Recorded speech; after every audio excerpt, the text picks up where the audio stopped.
بسم اللہ الرحمن الرحیم۔ آج جو ہے ہم چلتے ہیں تجوید کا جو درس ہے وہ دینے کے لیے۔ 10 آیات ہو چکی تھیں سورہ علق کی، اب آیت نمبر 11 پر چلتے ہیں۔ پہلا لفظ جو ہے آرائیتا، دیکھیں ہم آرام سے پڑھتے ہیں، بار بار ایک لفظ کو پڑھتے ہیں تاکہ آپ کو یاد ہو۔ آپ بھی اسی طرح بار بار تکرار کیا کریں، تکرار سے مضبوطی آتی ہے، تاکہ آپ صحیح قرآن مجید پڑھیں، صحیح آپ کی نماز کی قرأت بنے۔ نماز میں قرأت واجب ہے، قرأت اگر آپ کی ٹھیک نہیں ہے، جان بوجھ کر آپ کی قرأت ٹھیک نہیں ہے تو نماز آپ کی باطل ہے۔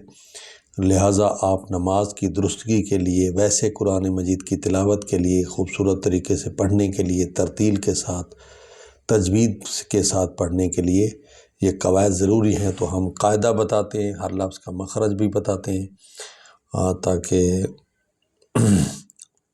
آپ صحیح طریقے سے قرآن مجید پڑھ سکیں۔ آرائیتا ان کان، الف سے نون ان، یہ جزم والا حرف ہے، پچھلے حرف کے ساتھ مل کر پڑھا جائے گا۔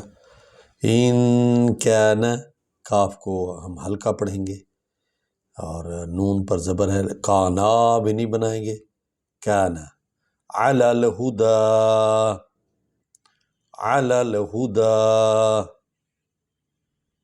او امر بالتقوی، او یہ حرف لین ہے، او امرا، کیونکہ وا سے پہلے یا یا سے پہلے زبر والا حرف آ جائے تو نرم انداز سے پڑھا جاتا ہے۔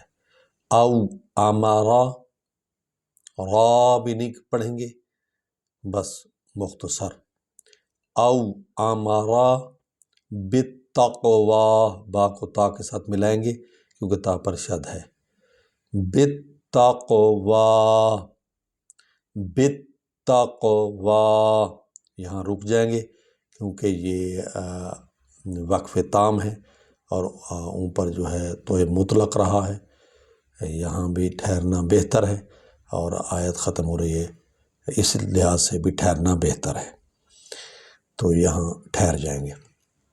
اور تیسری آیت، آیت نمبر 13، آرائیتا، اس لفظ کا تکرار ہو رہا ہے، ان کذب، ان کذب، ذال کو جو ہے وہ نرم انداز میں پڑھیں گے اور ذال اور قاف اور ذال کو اکٹھے بھی پڑھیں گے کیونکہ ذال پر شد ہے۔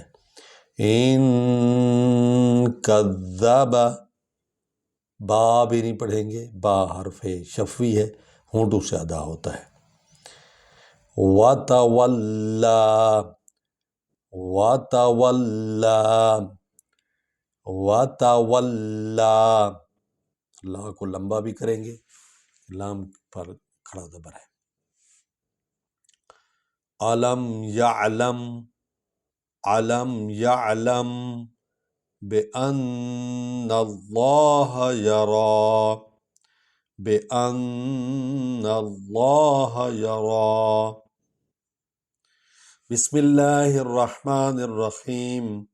أرأيت إن كان على الهدى أو أمر بالتقوى، أرأيت إن كذب وتولى، ألم يعلم بأن الله يرى۔ صدق الله العلي العظيم۔